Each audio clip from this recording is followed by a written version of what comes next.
इतनी गर्मी में आप लोग दूर दराज से इस कार्यक्रम में आए हैं।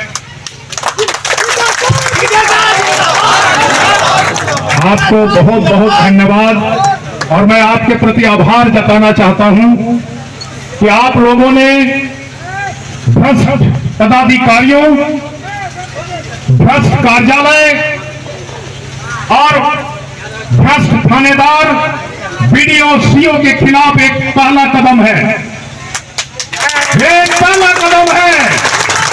आप बीडीओ, सीओ, अगर आप मेरी आवाज आपके कान तक जा रही है तो आप लोग सुन लीजिए, अपना कार्यशैली बदलिए, आप अपना कार्यशैली बदलिए। टुंडी के लोगों को तंग करना बंद करिए और उसका शोषण करना बंद करिए।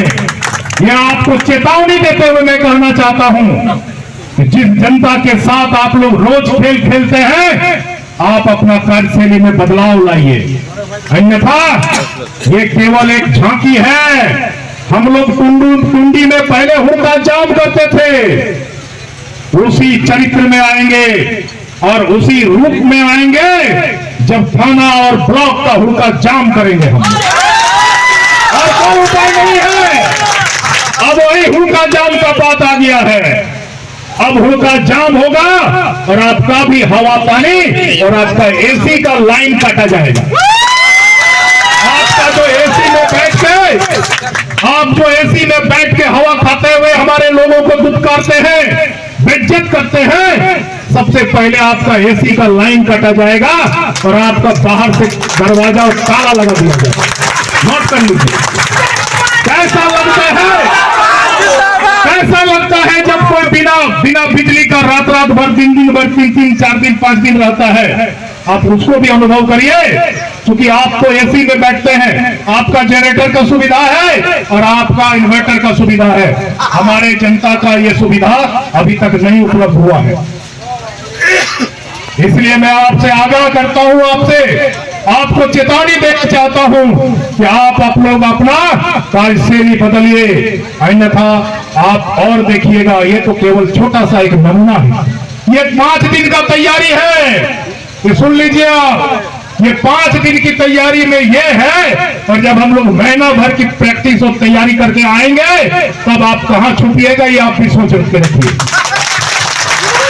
तब आप कहां छुपिएगा, इस बात को भी आप लोग सोच के रख लीजिए। कि को जानते हैं, क्योंकि टुंडी आंदोलन और संघर्ष का जमीन रहा है।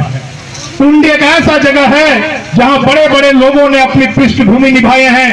विषम गुरु शिबू सोरेन, विनोद बिहारी महतो, हमारे स्थानीय पूर्व राज्यसभा संजीव कुमार, विनोद बाबू, टेकलाल बाबू, और हमारे जमीन में ऐसे ऐसे नेता पैदा हुए हैं। धानो सोरेन अभी भी है आंदोलनकारी, उनकी भूमि है। आप ये मत भूलिए कि हम लोगों ने भी ठान रखा है कि आप लोगों को अब हम लोग चैन से रहने नहीं देंगे। तो मैं कहना चाह रहा था कि हमारी जो भूमि है टुंडी, ये आंदोलन की जमीन रही है, ये आंदोलन और संघर्ष की जमीन और बलिदान का जमीन रहा है।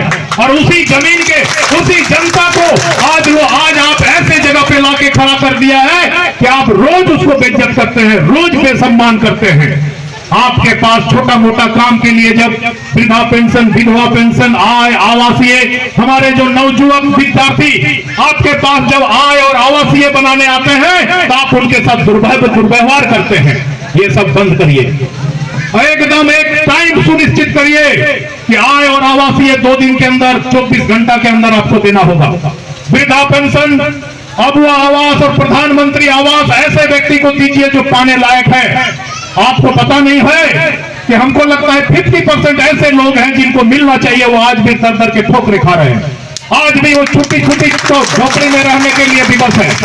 इस बरसात के मौसम में जाके आप देखिए, जिनको अबुआ आवास और प्रधानमंत्री आवास जिसको नहीं मिला है, वो किस स्थिति में रह रहे हैं। कानूनन आप लोग फजियत करेंगे। ऐसा कानून हम भी जानते हैं कि जो आप कभी सोचे भी नहीं है। आपको पता होना चाहिए कि जो आईपीसी का इस्तेमाल आप हमारे भोले भाले जनता के ऊपर करते हैं, वही आईपीसी, सीआरपीसी और एविडेंस एक्ट आपके ऊपर भी लागू हो सकता है। आप उससे बरी नहीं हो सकते हैं। क्योंकि हम लोग भोले भाले हैं, वो चीज का इस्तेमाल हम लोग नहीं कर पा रहे हैं। लेकिन आपको याद रखना चाहिए कि जो आईपीसी का धारा का डर हम लोगों को दिखाते हैं, वही आईपीसी का धारा आप पर भी लागू हो सकता है।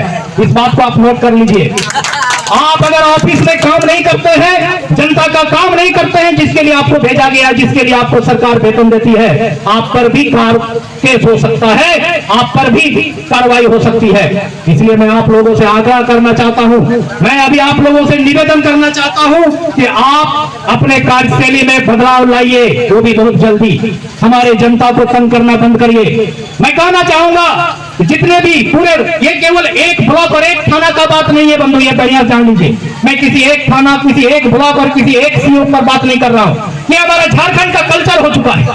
आपको पता होना चाहिए कि आज के डेट में झारखंड का सबसे बड़ा जमींदार कौन है? आज के डेट में झारखंड में सबसे बड़ा जमींदार बीडीओ, सीओ और थानेदार है। सबसे बड़ा जमींदार है।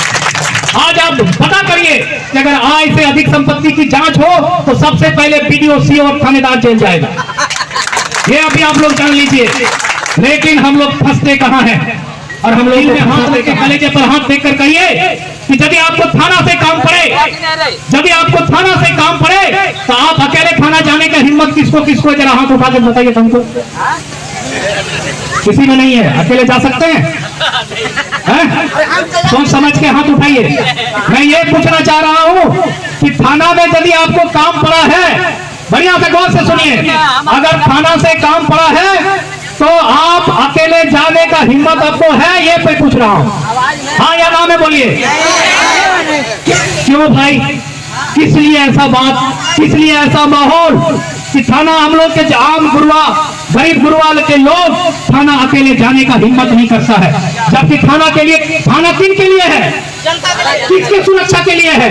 ब्लॉक प्रशासन किसके लिए है? लेकिन फिर भी हम लोग बीडीओ, सीओ से बात करने से डरते हैं।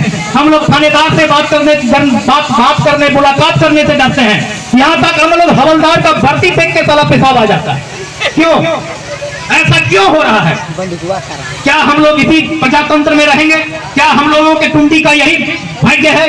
क्या टुंडी में हम लोग यही तकदीर लेके आए हैं? इसका सबसे बड़ा कारण हम लोगों के स्थानीय जनप्रतिनिधि, हम लोग सबसे बड़ा कारण है कि हमारे यहाँ जो निकम्मी सांसद विधायक है, उन लोगों को थाना और ब्लॉक प्रशासन से कोई लेना देना नहीं। थाना में क्या कर रहे हैं, ब्लॉक में क्या कर रहे हैं, अंचल में क्या कर रहे हैं, हमारे सांसद और विधायक को कोई लेना देना कभी आप देखे हैं? कभी आप थाना का कोई काम लेकर गए हैं? आपके साथ हमारे विधायक, हमारे सांसद आपके साथ कभी थाना गया? फोन करके कभी थानेदार को डांटा? फोन करके कभी बीडीओ को डांटा आपके सामने? फोन करके कभी सीओ को आपके सामने डांटा यदि आप कोई काम लेकर गए हैं? बड़ा सुंदर बात होता है उसमें। जरा वीडियो साहब जरा देख लीजिए, आपके सामने बात करेगा। वीडियो साहब देखिए ना, फलाना गांव से जो फलाना आए हैं, जरा देख लीजिएगा। कहने का मतलब है कि जो वीडियो साहब, सीओ साहब, थानेदार साहब हमारे बीच हैं, वो आपके काम के लिए है। आपका नौकर है, वो आपका नौकर है। वास्तविकता में वो आपका नौकर है, लेकिन मालिक बन बैठा है। और मालिक बन कैसे बैठा है?